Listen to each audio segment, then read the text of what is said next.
MA history സബ്ജക്റ്റിൻ്റെ third സെമ്മിൻ്റെ പാർട്ടായ social revolutions in modern world എന്ന ടെക്സ്റ്റിലെ ഫസ്റ്റ് മൊഡ്യൂളിൻ്റെ 2.2 ആണ് നമ്മളിന്ന് നോക്കാൻ പോകുന്നത്. Galileo Galilei. ജ്ഞാനോദയ കാലഘട്ടത്തിൽ ശാസ്ത്രത്തിൻ്റെ മുന്നേറ്റത്തിന് ഗലീലിയോ ഗലീലിയുടെ സംഭാവനകൾ വളരെ വലുതും ദൂരവ്യാപകവുമായിരുന്നു. ഒരു ഇറ്റാലിയൻ ഭൗതിക ശാസ്ത്രജ്ഞനും ജ്യോതിശാസ്ത്രജ്ഞനും എന്ന നിലയിൽ തൻ്റെ തകർപ്പൻ ദൂരദർശിനി നിരീക്ഷണങ്ങളിലൂടെ കോപ്പർനിക്കസ് മുന്നോട്ട് വെച്ച സൂര്യകേന്ദ്രീകൃത മാതൃകയെ കൂടുതൽ ശക്തിപ്പെടുത്തുന്നതിൽ ഗലീലിയോ ഗലീലി പ്രധാന പങ്കുവഹിച്ചു. 1610 ഗലീലിയോ പ്രപഞ്ചത്തെക്കുറിച്ചുള്ള നമ്മുടെ ധാരണയിൽ വിപ്ലവം സൃഷ്ടിക്കുന്ന ഒരു പരമ്പര നിരീക്ഷണങ്ങൾ നടത്തി.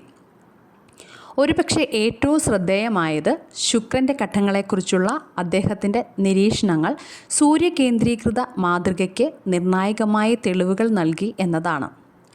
ചന്ദ്രൻ്റേതിന് സമാനമായ ഘട്ടങ്ങൾ ശുക്രൻ കാണിക്കുന്നുണ്ടെന്ന് നിരീക്ഷിച്ചതിലൂടെ ശുക്രൻ orbiting the sun no earth, ഭൂമിയെയല്ല സൂര്യനെയാണ് ഓർബിറ്റിംഗ് ചെയ്യുന്നതെന്ന് ഗലീലിയോ തെളിയിച്ചു. എല്ലാ ആകാശഗോളങ്ങളും സൂര്യനെ ചുറ്റുന്നുണ്ടെന്നും തെളിയിച്ചു. ഗലീലിയോയുടെ സൂക്ഷ്മമായ നിരീക്ഷണങ്ങളും പരീക്ഷണപരമായ തെളിവുകളും കോപ്പർനിക്കസിൻ്റെ സൂര്യകേന്ദ്രീകൃത സിദ്ധാന്തത്തിന് നിർണായകമായ പിന്തുണ നൽകി.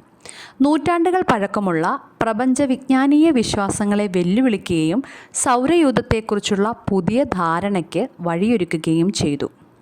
കൂടാതെ വ്യാഴത്തിൻ്റെ ഏറ്റവും വലിയ 4 ചന്ദ്രന്മാരെ ഗലീലിയോ കണ്ടെത്തിയത് ഇപ്പോൾ ഗലീലിയൻ ചന്ദ്രന്മാർ എന്ന് അറിയപ്പെടുന്നു.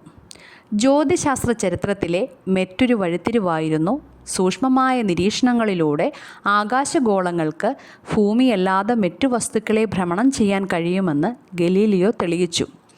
ഇത് ഭൂകേന്ദ്രീകൃത ലോകവീക്ഷണത്തെ അടിസ്ഥാനപരമായി വെല്ലുവിളിച്ചു.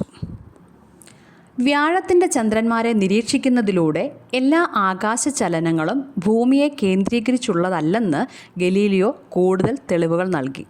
ഇത് സൂര്യകേന്ദ്രീകൃത മാതൃകയ്ക്കുള്ള വാദത്തെ കൂടുതൽ ശക്തിപ്പെടുത്തി. നമ്മൾ നേരത്തെ കണ്ടതായിരുന്നു കോപ്പർനിക്കസിൻ്റെ ആയിരുന്നു സൂര്യകേന്ദ്രീകൃത സിദ്ധാന്തം എന്നത്. അത് നമ്മുടെ മുൻ വീഡിയോയിലുണ്ട്. Okay, thank you.